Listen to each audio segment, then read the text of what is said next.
Muy buenos días, mis amados hermanos. Bendiciones para todos. Que tengan un feliz día. Que el Señor les bendiga. Agradecemos a Dios nuevamente por este hermoso día, por esta hermosa oportunidad. ¿Cuántos saben que hoy es un día de oportunidades? Amén. Un día de oportunidades en el Señor. Y eso debemos verlo de esa forma, mis amados hermanos. El ayer es pasado. Y hoy podemos disfrutar de una nueva oportunidad. Sus misericordias son nuevas cada mañana. La vida puede cambiar de la noche a la mañana para bien o para mal. Así que debemos estar agradecidos con el Señor porque podemos levantarnos, porque tenemos salud, porque podemos movernos, porque podemos tener un empleo, porque podemos tener una familia, un hogar, unos hijos, una esposa, un esposo, padres en su defecto, los que tienen padres vivos, hermanos, los que tienen hermanos, los que tenemos familia. Es una bendición. Puede que la familia no sea perfecta, no sea quizás una familia excepcional, pero la familia es familia, mis amados hermanos, y forma parte del plan de Dios y es una bendición. Así que quiero recordarles eso esta mañana, animarle a que ponga todas sus cargas delante del Señor y a que siga avanzando, confiando en las promesas del Señor. En esta mañana quiero hablar acerca de un llamado triple. Este va a ser el tema de nuestro devocional. Y sin lugar a duda, mis amados hermanos, los que estamos aquí en esta mañana y los que hemos creído en el Señor, estamos porque Dios nos ha llamado mediante su Espíritu Santo y su palabra. Somos el resultado del poder de la palabra de Dios y de la obra del Espíritu Santo en nuestras vidas. Esa es la realidad. O es lo que dice en la palabra de Dios. Somos el resultado, mis amados hermanos, de su misericordia y de su gracia. Hemos comprendido la urgencia del llamado de Dios y debemos estar agradecidos de que el Dios Todopoderoso, Creador del cielo y la tierra, en su infinita gracia, haya tenido misericordia de nuestra condición y nos haya llamado. La llamada de Dios es la llamada más importante que usted puede tener en esta vida. Y si puede que exista un amigo o alguien que no conozca a Cristo, pues debe entender y prestar mucha atención, porque el llamado de Dios es lo más importante que usted puede tener en esta vida. Por lo tanto, hemos de sentirnos felices, satisfechos por haber podido oír el llamado del Señor. Ahora bien, ese llamado es un llamado triple. Involucra tres cosas.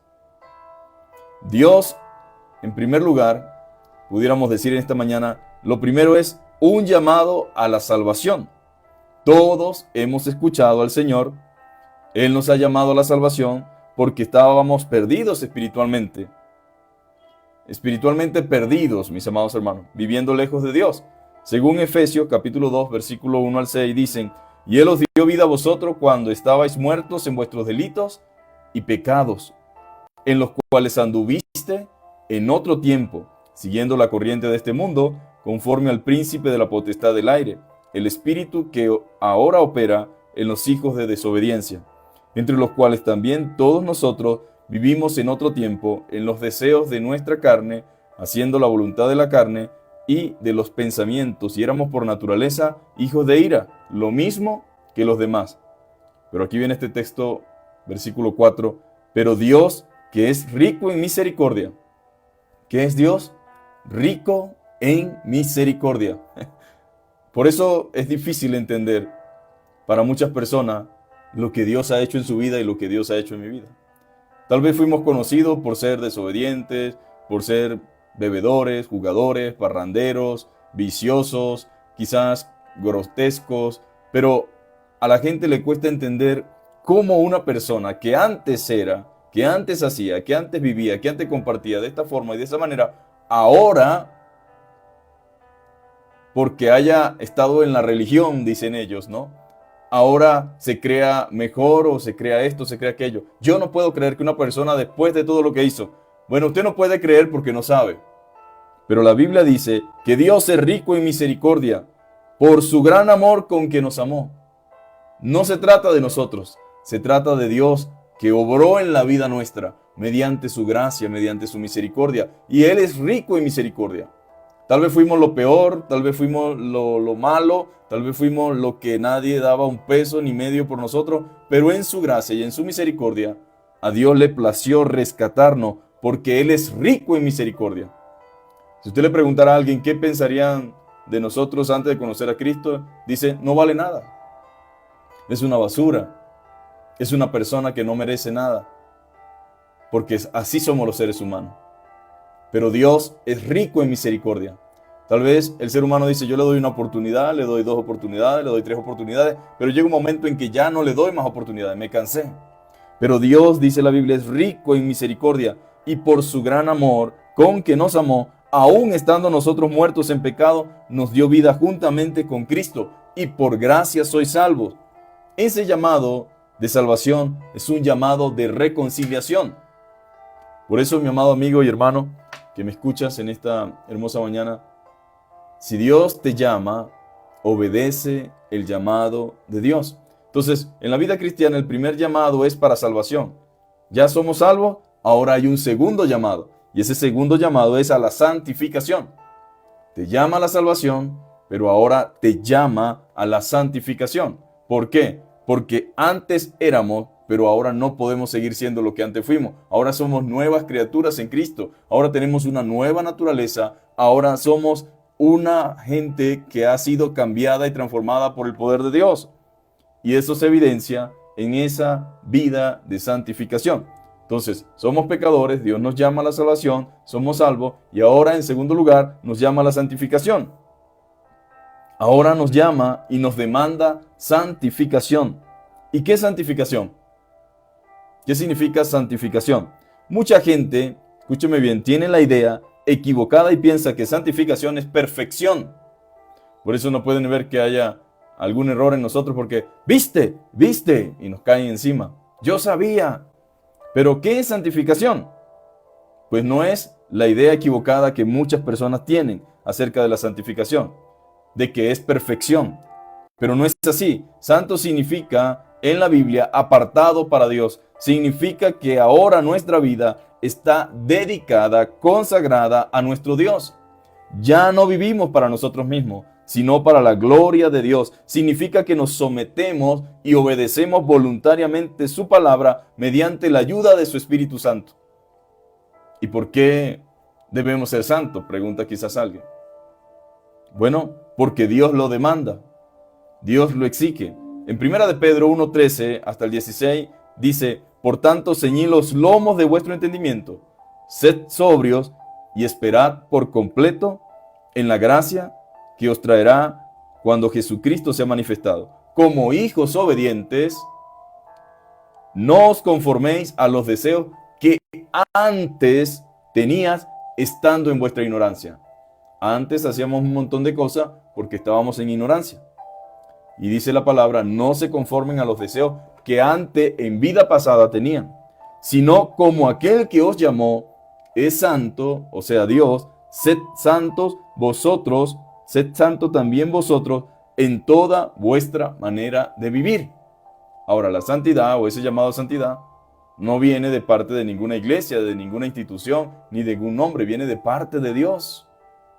Necesitamos vivir conforme a la palabra de Dios y necesitamos vivir apartado y consagrado para la gloria de Dios. Pero no se equivoque, tampoco depende de su propia fuerza o capacidad. Dios lo habilita y lo capacita mediante el poder de su Espíritu Santo que mora en usted desde el momento en que usted cree en el Señor Jesucristo. Sé santo, dice la Biblia, porque yo soy santo. La demanda del Señor es vivan de manera diferente, no hagan las cosas que saben que está mal y que no generan ningún provecho espiritual ni físico. Todo lo que Dios prohíbe es porque no es beneficioso para mí. Otro error que la gente tiene acerca de la santidad es que la santidad me limita en cuanto al deleite y al disfrute de mi vida. Error, con E mayúscula, grave error, mis amados hermanos. Es un grave error. Cuando la Biblia dice no hagan las cosas que saben que está mal y que no generan ningún provecho espiritual ni físico, es porque todo lo que Dios prohíbe es porque no es beneficioso para mí. ¿Es beneficiosa la droga? ¿Es beneficioso el alcohol? No lo vea y no trate de lo que ha hecho la sociedad, ¿verdad? El mundo ha legalizado en cierta forma la droga, ¿verdad? A través del vicio y aparentemente parece inofensivo socialmente. Pero ¿qué se esconde detrás de una borrachera? ¿Qué se esconde detrás del consumo de cierta sustancia? ¿Y qué genera a mi organismo? En primera instancia me afecta a mí y afecta a los que están a mi alrededor. Porque ¿cuántos accidentes no suceden producto del alcohol, producto de sustancia, producto de prácticas que no son correctas? Entonces, cuando Dios prohíbe algo, no es porque Dios es aguafiesta y quiere dañarme mi disfrute o mi vida. Lo que quiere es librarme de las consecuencias que hay en mi cuerpo, que hay en mi vida, que alteran mis sentidos, que alteran mis emociones, y después entonces, cuando pasa su efecto, lo que hay es lágrima y lloro. Entonces, todo lo que Dios prohíbe es porque no es beneficioso para mí ni para nadie. Cuando entiendo esto, cambia mi manera de ver la santidad, ¿no? Ya no la veo así como una cosa impuesta que no quiere que disfrutemos, sino que razono, oye, es lógico. Cuando Dios dice que somos templo y morada del Espíritu Santo, que cuidemos nuestros cuerpos. ¿Cuánta gente no conocemos que ha muerto de cirrosis hepática? ¿Cuánta gente no conocemos que muere por producto de accidentes? ¿Cuánta gente no vemos con hogares destruidos producto del alcohol? ¿Cuánta gente no vemos, mis amados hermanos, que destruyen sus vidas? Pierden sus empleos, pierden sus capacidades.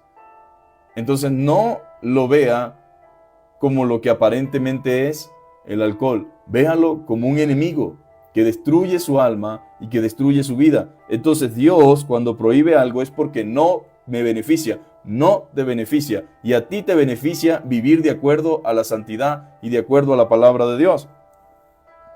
No es porque sea un Dios caprichoso tampoco, sino porque todo lo que es pecado destruye mi vida espiritual y físicamente. Físicamente ahora me la destruye y espiritualmente también. Según 1 Tesalonicenses, capítulo 4, verso 1 en adelante, dice: finalmente, amados hermanos, le rogamos en el nombre del Señor Jesús que vivan de una manera que le agrada a Dios, tal como les enseñamos. Ustedes ya viven de esa manera y los animamos a que lo sigan haciendo aún más. Pues recuerden lo que les enseñamos por la autoridad del Señor Jesús. La voluntad de Dios es que sean santos. Entonces, aléjense de todo pecado sexual.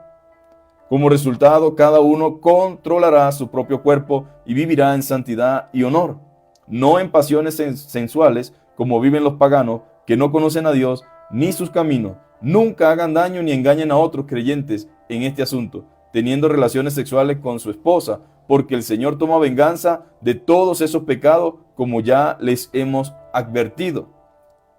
Solemnemente, Dios nos ha llamado a vivir vida santa, no impura. Por lo tanto, todo el que se niega a vivir de acuerdo con esta regla no desobedece enseñanzas humanas, sino que rechaza a Dios, quien les da el Espíritu Santo. Ahora, mis amados hermanos, especialmente los jóvenes, la Biblia dice: huid de las pasiones juveniles. El pecado sexual, sobre todo en este tiempo, cuando en las escuelas llevan condones, en las escuelas llevan métodos para enseñar a los niños ya desde cuarto grado en adelante a cómo hacer uso supuestamente de su cuerpo, cómo tener relaciones sexuales y todo lo demás. Cuando la Biblia habla de fornicación y cuando la Biblia dice que no tengamos sexo antes del matrimonio, que no tengamos relaciones extramaritales, que no tengamos ningún tipo de orgía, cuando la Biblia habla que no tengamos ningún tipo de relaciones sexuales fuera del matrimonio, no es porque Dios está en contra de que disfrutemos la sexualidad. Lo que significa es que cuando violentamos estas normas, estas leyes, dañamos, herimos, la infidelidad destruye, la infidelidad duele, pero no solamente eso, la persona promiscua sufre enfermedades venéreas y algunos hasta mortales. Entonces, usted ve que en la escuela le enseñan a los niños y le enseñan a los adolescentes a tener relaciones sexuales y a cómo usar el condón. Pero tristemente el pecado es pecado y el pecado engendra muerte, engendra dolor y engendra tristeza. ¿Cuántas personas no fueron víctimas del engaño y de la mentira de la sexualidad. Algunos por andar probando su primera vez, algunos por querer satisfacer sus instintos y sus pasiones, terminan, mis amados hermanos, con enfermedades venéreas, otros terminan con SIDA, otros terminan con sífilis, otros terminan con cualquier tipo de enfermedades y otros con embarazo no deseado. Y aunque un hijo es una bendición, cuando llegan momentos en los cuales no estamos preparados, se transforma en una situación muy complicada y muy difícil. Vemos niñas criando niñas, vemos niños truncándose el futuro por simplemente desobedecer la palabra de Dios y simplemente por seguir los consejos y la corriente de este mundo. Por lo tanto, mis amados hermanos, Dios no está en contra de que disfrutemos la sexualidad o que disfrutemos de lo que Él mismo ha creado. Solo que hay un orden, hay una manera, hay una forma. No es que Dios prohíbe para limitar, para impedir el deleite. Lo que Dios quiere impedir es la desgracia, el dolor, el sufrimiento y la tragedia que lleva consigo esto, mis amados hermanos. La voluntad de Dios es que sean santos, dice la palabra de Dios. Que cada uno controle su propio cuerpo. Dar rienda suelta a nuestras pasiones y a nuestros deseos no es sinónimo de ser hombre o de hombría. Es sinónimo de bestialidad. Es sinónimo de una persona que no controla sus impulsos, siempre termina mal. No en pasiones sensuales en las que viven los que no conocen a Dios, ni en su camino. Nunca hagan daño ni engañen a otros creyentes en este asunto. Nunca codiciemos la mujer de nuestro prójimo, dice la palabra del Señor. Pero también dice la Biblia, Dios nos ha llamado a vivir vidas santas, no impuras. Por lo tanto, todo el que se niega a vivir de acuerdo con esta regla, escuche bien, desobedece estas enseñanzas, no desobedece enseñanzas humanas, sino que rechaza a Dios, quien da el Espíritu Santo. La santidad, mis amados hermanos, es mantenerse en un estado de pureza para ser instrumento útil al Señor. Si yo le preguntase, ¿alguien quisiera beber agua de un vaso sucio? Si yo le preguntara esta mañana, ¿alguien quiere beber agua de un vaso sucio? ¿Alguien quiere comer una comida contaminada? ¿Alguien quiere comer un alimento que no está en óptimas condiciones? Por supuesto que no. La respuesta es lógica, es no. De igual manera, Dios quiere usar tu vida, pero tu vida debe estar limpia y debe estar pura. ¿Por qué tendría Dios que usar algo sucio? Y cuando digo algo sucio voluntariamente. No estamos hablando de la vida pasada, estamos hablando de la vida presente. Estamos hablando que Dios te salvó, que Dios te llamó, eres salvo, te llama a la santificación, pero decides voluntariamente desobedecer a Dios y vivir tu vida como mejor te parezca. Dios no tendría obligación de por qué usarte. Porque no solamente Él demanda la santidad, Él te da la capacidad de vivir en santidad. Porque Él te da el Espíritu Santo. Por lo tanto, así como usted y yo no quiere nada sucio ni contaminado, Dios tampoco quiere nada sucio ni contaminado. Él quiere usar personas limpias, puras, no solamente de apariencia externa, sino interna. Puros internamente y externamente. En tercer lugar, hay otro llamado y ese llamado es un llamado al servicio. Millones de cristianos han sido salvados. Tal vez están viviendo también en santidad, pero no quieren servir a Dios. Pero cuando alguien vive en santidad, comprende la voluntad de Dios de manera clara y transparente como el mediodía. Entonces es imposible que usted sea un cristiano, que tenga el Espíritu Santo, que viva en santidad, pero que no quiera servir a Dios. Dios quiere que cada persona que Él llama a salvación se santifique, pero que también le sirva. Dios nos ha salvado y nos ha llenado de su gracia. ¿Cuál debería ser nuestra reacción natural? Debería ser desear servirle. Después de todo, lo que Dios hizo y lo que ha hecho por nosotros, no hay forma de pagarle, pero podemos servirle por amor. Nuestra gratitud debe ser mostrada al Señor mediante acciones que glorifiquen su nombre. ¿Cómo que amo a Dios por todo lo que Él ha hecho por mí, pero no estoy dispuesto a hacer nada por Él? Sabemos que no podemos pagarle a Dios lo que Él ha hecho por nosotros. Cuando uno está agradecido con alguien, uno quiere hacer algo por esa persona, no porque le estamos pagando el favor, es para mostrar nuestra gratitud, mis amados hermanos. Debe ser mostrada mediante acciones que glorifiquen su nombre. ¿Ha estado alguna vez agradecido usted con alguien? Piense por un momento, ¿de quién estoy agradecido? ¿Verdad que uno siente una gran deuda con esa persona? Y aunque sabemos que eso no lo podemos pagar y que la otra persona tampoco está esperando algo a cambio, uno siente la necesidad de servirles. Y de igual forma, al Dios haber pagado un precio tan alto por nosotros, es nuestro deber desear servirles. Y nos llama a eso. Las Escrituras nos llama a eso. Efesios 2, verso 8 al 10, dice: por gracia sois salvos por medio de la fe, y esto no es de vosotros, pues es un don de Dios, no por obra para que nadie se gloríe, porque somos hechuras suyas, creados en Cristo Jesús para buenas obras, las cuales Dios preparó de antemano para que anduviésemos en ellas. Dios nos ha creado en Cristo para buenas obras. Según Romanos 12, del 1 al 3, dice: así que, hermanos, os ruego por la misericordia de Dios que presentéis vuestros cuerpos en sacrificio vivo, santo y agradable a Dios, que es vuestro culto racional. No os conforméis a este siglo, a este sistema en el que vivimos, sino transformaos por medio de la renovación de vuestro entendimiento, para que comprobéis cuál sea la buena voluntad de Dios, agradable y perfecta. Nosotros necesitamos, mis amados hermanos, atender al llamado más sublime y noble que puede existir en esta tierra. Y tiene que ver con el servicio. En primer lugar a Dios y en segundo lugar a nuestro prójimo, a nuestros hermanos en la fe. Jesús expresó en Mateo 20, 25 que la verdadera grandeza estaba en poder servir.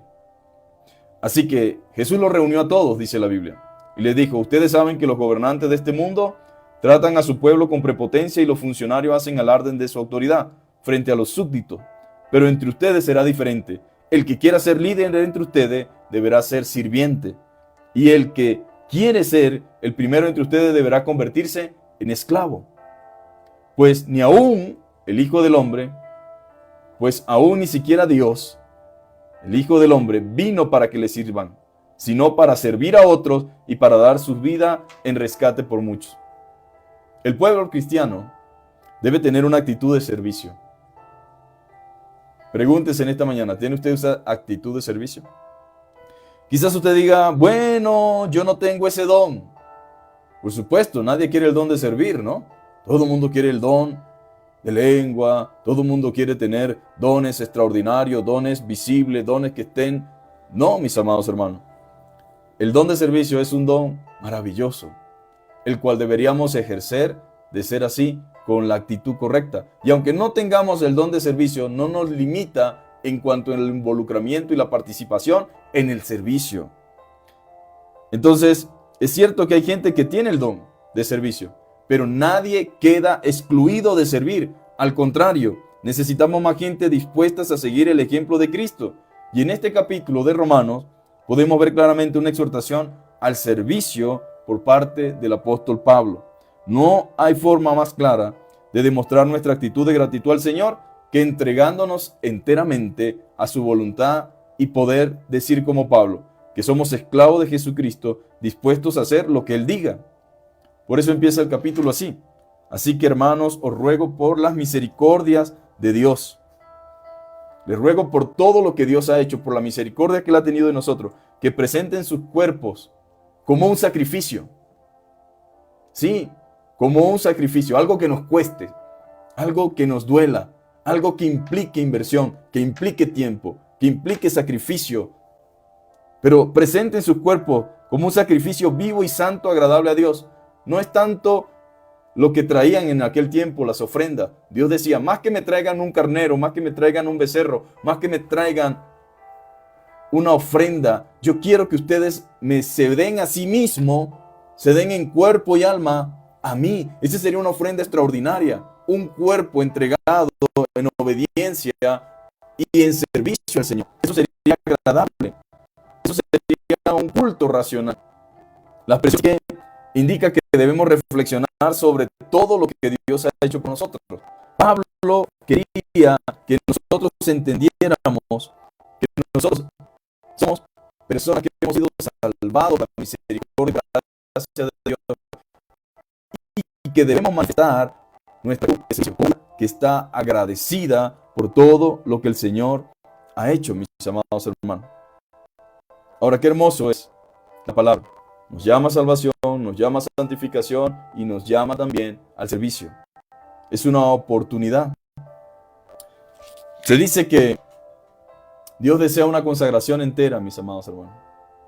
Un famoso deportista inglés dijo una vez: si el Hijo de Dios ha muerto por mí, entonces lo menos que puedo hacer es vivir para Él.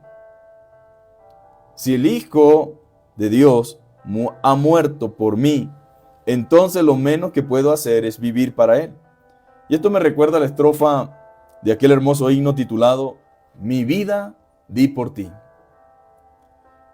Y no voy a cantarlo porque no canto bien, pero sí voy a tratar de recordar lo que este himno dice. El himno dice: mi vida di por ti, mi sangre derramé, por ti inmolado fui, por gracia te salvé. Por ti inmolado fui, ¿qué has dado tú por mí? Mi celestial mansión, mi trono de esplendor, dejé por rescatar al mundo pecador. Si todo yo dejé por ti, ¿qué dejas tú por mí? Reproches, aflicción y angustia yo sufrí, la copa amarga fue que yo por ti bebí. Reproches yo por ti sufrí. Y la pregunta es: ¿qué sufres tú por mí? De mi celeste hogar te traigo el rico don del Padre, Dios de amor, la plena salvación. Mi don de amor te traigo a ti. ¿Qué ofreces tú por mí? Yo creo que como cristianos debemos reflexionar en la forma y en la manera egoísta que muchas veces estamos viviendo. Vivimos vidas totalmente separadas del propósito y la voluntad de Dios, ajenas a lo que Dios quiere, ajena a sus intereses, ajena a lo que Dios quiere, a lo que Dios promueve o a lo que Dios espera. Somos como personas que no tenemos nada que ver con lo que Dios quiere hacer. No hay nada, mis amados hermanos, ciertamente, que usted y yo podamos hacer para pagar la salvación. No estamos hablando de pagar la salvación de nuestras almas. Lo único que podemos hacer es entregar nuestra vida en gratitud y servicio a nuestro Señor por todo lo que Él hizo. La salvación es un regalo de Dios que se recibe por gracia. Escúcheme bien, la salvación es un regalo de Dios que se recibe por gracia, pero el servicio es una evidencia externa de cuán agradecido estamos con Él. ¿Está usted agradecido del Señor? Servir al Señor requiere entrega de parte de nosotros, sacrificio. No es algo que solo podamos hacer espiritualmente sin incluir lo físico. Servimos a Dios con nuestra mente, cuerpo, alma y espíritu, con todo nuestro ser. Y en ocasiones, servir a Dios genera dificultades. El servir a Dios tiene oposición espiritual, pero podemos estar seguros de que Dios estará allí para fortalecernos y para auxiliarnos. Vamos a orar, mis amados hermanos. Vamos a dar gracias a Dios porque tenemos la oportunidad de servirle. Es un privilegio. Es un privilegio más grande que trabajar en Apple, que trabajar en Google, que trabajar en Nestlé, que trabajar en las grandes empresas, en las grandes corporaciones. Se decía que a Spurgeon en una oportunidad le dijeron que si estaba dispuesto a dejar el ministerio para servir a la reina de Inglaterra. Y dijo: sería muy tonto dejar de servir al rey del universo, de dejar de ser un embajador para servir a la reina. Se tenía como un privilegio, como una bendición muy grande el poder servir a Dios. Así como la gente se siente orgullosa de poder servir en grandes corporaciones y en grandes transnacionales y en grandes empresas, usted, un simple mortal rescatado por la gracia y la misericordia de Dios, tiene el privilegio de convertirse en un siervo y en un instrumento del Señor. Si para trabajar a un rey traía prestigio, ¿cuánto más será trabajar para el único Dios verdadero? Para trabajar al Rey del universo, para trabajar al que sostiene la creación, para trabajar en un Dios tan esplendoroso como lo es el nuestro, mis amados hermanos. Vamos a orar y pidámosle a Dios que nos ayude y que podamos en el nombre de Jesús poder seguir creciendo y avanzando en su voluntad y en su obra. Padre, muchísimas gracias, Rey Soberano, por tu inmensa bondad. Gracias porque es tu Espíritu Santo y tu palabra la que nos muestran el camino y la dirección que debemos seguir. Bendice a cada hermano, a cada hermana, a cada amigo y a cada joven que puede escuchar, Señor, este devocional. Te ruego en el nombre de Jesús que deposites de tu gracia en nosotros, Señor.